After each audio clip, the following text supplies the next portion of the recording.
కేంద్ర మంత్రి బండి సంజయ్ మీద దుష్ప్రచారం చేయడాన్ని హైదరాబాద్ జంటనగర కాపు సంఘం నాయకులు తీవ్రంగా ఖండించారు. భగీరథ్ కేసుపై పారదర్శకంగా విచారణ చేయాలని కోరారు. నిజానిజాలు తేలకుండా కుట్రపూరితంగా బండి సంజయ్ ప్రతిష్టను దిగదార్చే విధంగా వ్యవహరిస్తే చూస్తూ ఊరుకోమని హెచ్చరించారు. ఆయనకు పూర్తి స్థాయిలో అండగా ఉంటామన్నారు. బండి సంజయ్పై జరుగుతున్న కుట్రలను ప్రతిఘటిస్తామంటున్న కాపు సంఘాల నాయకులతో మా ప్రతినిధి తేజ ఫేస్ టు ఫేస్.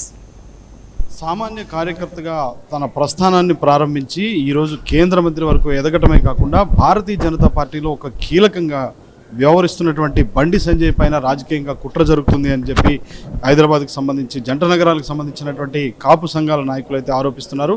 ప్రధానంగా ఏ తప్పు ఉన్నది అనేటువంటిది నిజాలు బయటికి తేలకుండానే తనను అడ్డుకునేటువంటి ప్రయత్నం చేస్తున్నారు. ప్రత్యేకించి నరేంద్ర మోదీ సభ ఉన్నటువంటి నేపథ్యంలో ఆయన్ని డిగ్రేడ్ చేసే విధంగా కూడా, ఆయన పరపతిని తగ్గించే విధంగా కూడా వ్యవహరించేలా చేస్తున్నారని చెప్పి కాపు సంఘాల నాయకులు ఆరోపిస్తున్నారు. ప్రస్తుతం మనతో కాపు సంఘాల నాయకులు ఉన్నారు, మాట్లాడదాం. ప్రస్తుతానికి మంగబాబు ఐఆర్ఎస్ గారు ఉన్నారు, మాట్లాడదాం. సార్, జరుగుతున్నటువంటి పరిణామ క్రమాన్ని చూస్తే నిన్న ఆయన సభలో కూడా చాలా ఉద్వేగభరితంగా ఒకంత కంటెంపట నీరు పెట్టుకోవడం జరిగింది. మీరు జంట నగరాల నుంచి మీరు తీవ్ర స్థాయిలో ఖండిస్తున్నారు. ఏంటి ప్రధానంగా కేంద్ర మంత్రి వర్యులు సంజయ్ బండి గారికి ఈరోజు ఒక దుష్ప్రచారంతో ఒక కుట్ర చేస్తూ ఆయన ఎదుగుదలని అడ్డుకోవడానికి ప్రయత్నం జరుగుతుందా అని ఒక నమ్మకం మాకు కలుగుతుంది ఇక్కడ. అందుకే ఈరోజు ఈ మీటింగ్ పెట్టారు. ఇది ఒక ఇన్వెస్టిగేషన్, ఒక సిట్ ఆల్రెడీ స్టార్ట్. ఈ ఇన్సిడెంట్ జరిగి ఒక దాదాపు 4.5 నెలలు అవుతుంది. అలాగే జనవరిలో కూడా ఏదో ఇన్సిడెంట్ జరిగిందని చెప్తున్నారు. ఈ ఇన్సిడెంట్ జరిగిన 4-5 నెలల తర్వాత 5 నెలల తర్వాత ఈ విషయాన్ని ఎఫ్ఐఆర్ ఫైల్ చేయటం అనేది, అలాగే ఇప్పుడు దీన్ని ప్రచారం ఒక నిక్ ఆఫ్ ద మూమెంట్, అంటే ఈ మూమెంట్ ఎక్కడైతే ప్రధానమంత్రి గారు వచ్చారో అదే మూమెంట్లో దాన్ని బహిర్గతం చేయడం కానీ ఇవన్నీ చూస్తూ ఉంటే ఎక్కడ ఏదో ఒక కక్ష, ఏదో ఒక కుట్ర ఉందని ఒక తెల్లం అవుతుంది, ఉద్దేశపూర్వకంగా జరుగుతుంది. అది ఎవరు చేశారనేది మనం ఇప్పుడు చెప్పలేము, కానీ అది ఉంది అని మాత్రం మాకు అనుమానం వస్తుంది. ఈ విషయంలో మేము కోరేది ఏంటంటే, ఇప్పుడు ఈ ఇన్వెస్టిగేషన్ కూడా ఇప్పుడు ఎర్లీ స్టేజ్లో ఉంది కాబట్టి బండి సంజయ్ గారి మీద ఆల్రెడీ ఉన్న ఎలిగేషన్ని దీన్ని వాళ్ళు రకరకాలుగా సోషల్ మీడియాలో ఆయన్ని కించపరుస్తూ, ఆయన రిజిగ్నేషన్ అడుగుతూ, ఆయన్ని నానా విధాలుగా దుర్భాషలాడుతూ ఆయన మీద చేస్తున్నారు. అది కాదంటాను నేను. అది మాత్రం మీ అందరి ద్వారా నేను చెప్పేది ఏంటంటే అది అది అది అది కరెక్ట్ కాదు, అలా చేయకూడదు. ఆ నిజమేంటో నీకు తేలాలి. ఇన్వెస్టిగేషన్ నడుస్తూ ఉంది. ఇన్వెస్టిగేషన్ అయిపోయిన తర్వాత మాకు నిజాలు తెలుస్తాయి. దానికి వ్యతిరేకం కాదు, కానీ ఈ విషయంలో బండి సంజయ్ గారి మీద బురద జల్లే విషయం మాత్రం ఇప్పుడే అందరూ చేయకూడదు అనేటువంటిది, ఒక ట్రాన్స్పరెంట్గా జరగాలి అనేటువంటిది మీ ప్రధాన డిమాండ్. సార్, ఇంకా ప్రత్యేకించి చూస్తే మీరు ఏ విధంగా కూడా ఈ కాపు సంఘాల నాయకులంతా కూడా, ఎందుకంటే రంగా గారి పేరు ప్రస్తావించారు, రంగా గారి తర్వాత మళ్ళీ ఆ స్థాయిలో బండి సంజయ్ గారి పేరును ఇప్పుడు ప్రస్తావిస్తున్నారు. సో ఏ విధంగా అండగా ఉండబోతున్నారు మీరంతా? ఇప్పుడు రంగా గారి ఎపిసోడ్ అందరికీ తెలుసు. అది ఆ గతమని మమ్మల్ని చాలా ఇబ్బందికి గురి చేసింది, చాలా బాధకు గురి చేసింది. ఇప్పుడు మళ్ళీ ఒక ఎదుగుతున్న నాయకుడిని, మళ్ళీ చాలా బలంగా ఎదుగుతున్న నాయకుడిని ఇటువంటి ఇబ్బందులకు గురి చేస్తే సహజంగానే కమ్యూనిటీ బాధకు గురవుతుంది.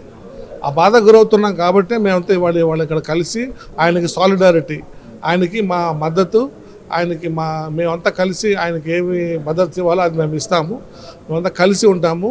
ఈ జంట నగరాల కాపు సంఘాలు ఇక్కడ ఒకటే కాదు, ఆంధ్రప్రదేశ్ నుంచి తెలంగాణలో ఉన్న అన్ని కాపు సంఘాలు కూడా కలిసి ఒక తాటి మీదకి వచ్చి ఆయనకి సపోర్ట్ చేస్తాయని మేము చెప్తాము. కాపు సంఘం నాయకులు, at the same time BJP నాయకులు కూడా మీరు. కానీ నిన్న బండి సంజయ్ గారు మాట్లాడుతున్నప్పుడు డీకే అరుణ బహిరంగ సభలో మోడీ గారు కాసేపట్లో రాబోతున్నారు. బండి సంజయ్ గారు కనపడంగానే యువకులు, అక్కడ ఉన్నటువంటి జనాలు కొట్టిన కేరింతలు అంతా ఇంత కాదు, కానీ ఆయన చాలా ఉద్వేగభరితంగా కళ్ళమండీలు పెట్టుకొని మరీ మాట్లాడారు. అంటే నిజంగా ప్రధానంగా రాజకీయ కుట్రాన్ని మీరు ఆరోపిస్తున్నారు.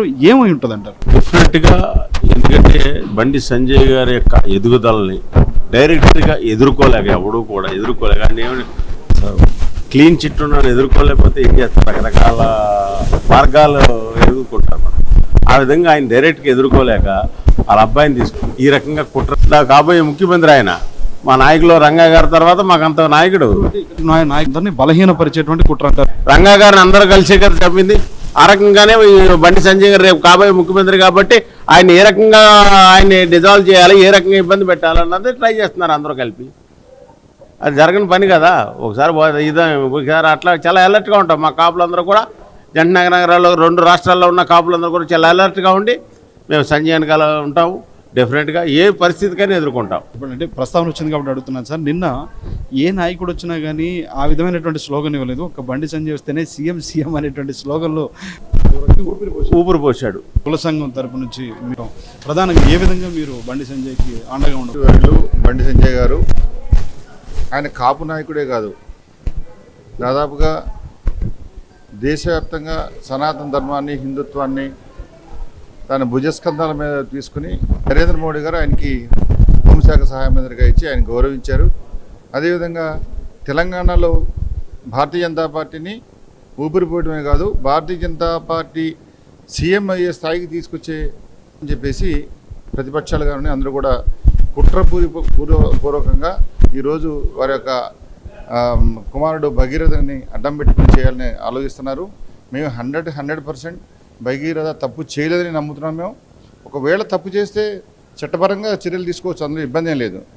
ప్రత్యేకంగా నరేంద్ర మోడీ గారు మీటింగ్ ఉండి ఈరోజు వెస్ట్ బెంగాల్లో చాలా పెద్ద ఎత్తున దేశవ్యాప్తంగా కూడా వెస్ట్ బెంగాల్ రిజల్ట్స్ కోసం చూస్తుంటే వెస్ట్ బెంగాల్లో మరి మమతా బెనర్జీని ఓడించి అక్కడ భారతీయ జనతా పార్టీ ఏ రకంగా అయితే గెలిచిందో అదే రకంగా నెక్స్ట్ టార్గెట్ తెలంగాణ అని చెప్పేసి నరేంద్ర మోడీ గారు, భారతీయ జనతా పార్టీ కార్యకర్తలు, పబ్లిక్ కూడా అనుకున్న సమయంలో ఈరోజు ఈ యొక్క ఆరోపణలు చేయడం అనేది మీ కాపు సంఘాలే కాదు, హిందుత్వవాదులుగా భారతీయ జనతా పార్టీ నాయకులుగా కాకుండా హిందుత్వవాదులుగా సనాతన ధర్మాన్ని ఏదైతే బండి సంజయ్ గారు ముందుకు తీసుకెళ్తున్నారో వారికి విన్నట్టు ఉంటాం. తెలంగాణలో 300 కాపులు కాదు, ఆంధ్ర కాపు కానివ్వండి, అదేవిధంగా బల్జీలు కానివ్వండి, టోటల్గా దేశవ్యాప్తంగా ప్రపంచవ్యాప్తంగా ఉన్న కాపులందరూ కూడా బండి సంజయ్ గారి యొక్క నాయకత్వంలో పనిచేయాలని ఒక గట్టి సంకల్పంతో ఉన్నారు. మరి మేమందరం కూడా అటువంటి నాయకుడిని వదులుకునేది లేదు, వారికి అండదండగా ఉంటాం. వారు ఎటువంటి పిలుపునిచ్చినా సరే మేము వారికి సపోర్ట్ చేస్తాం అని చెప్పి ఈ సందర్భంగా మరి ఈ కాపు సంఘాల తరఫున మేము తెలియజేస్తాం. తాము సంఘటనని ఎక్కడా వ్యతిరేకించడం లేదు, నిజంగా ఒక ట్రాన్స్పరెంట్గా, ఒక పారదర్శకంగా పూర్తి స్థాయిలో ఇన్వెస్టిగేషన్లో నిజాలను రాబట్టాలని చెప్పి కోరుకుంటున్నామని వారు చెప్తున్నారు. నిజాలు వచ్చి నిజంగా తప్పని తేలితే ఏ విధమైనటువంటి చర్యలైనా చట్టపరంగా తీసుకోండి, కానీ రాజకీయంగా బండి సంజయ్ పైన ఎదుగుతున్నటువంటి బలమైనటువంటి నేతగా ఎదుగుతున్నటువంటి బండి సంజయ్ పైన మాత్రం అసత్య ప్రసారం చేయొద్దు అనేటువంటిదే కాపు సంఘాల నాయకులుగా తామంతా చెప్తున్నాము అని చెప్తున్నారు. బండి సంజయ్కి ఎప్పుడు తాము అండగా ఉంటామని కూడా కాపు సంఘాల నాయకులు చాలా ముక్తకంఠంతో చెప్తున్నటువంటి పరిస్థితి. ఇది కాపు సంఘాల నాయకులతో face to face. Video journalist అబ్దుల్తో Teja, 99 TV, Hyderabad press club నుంచి.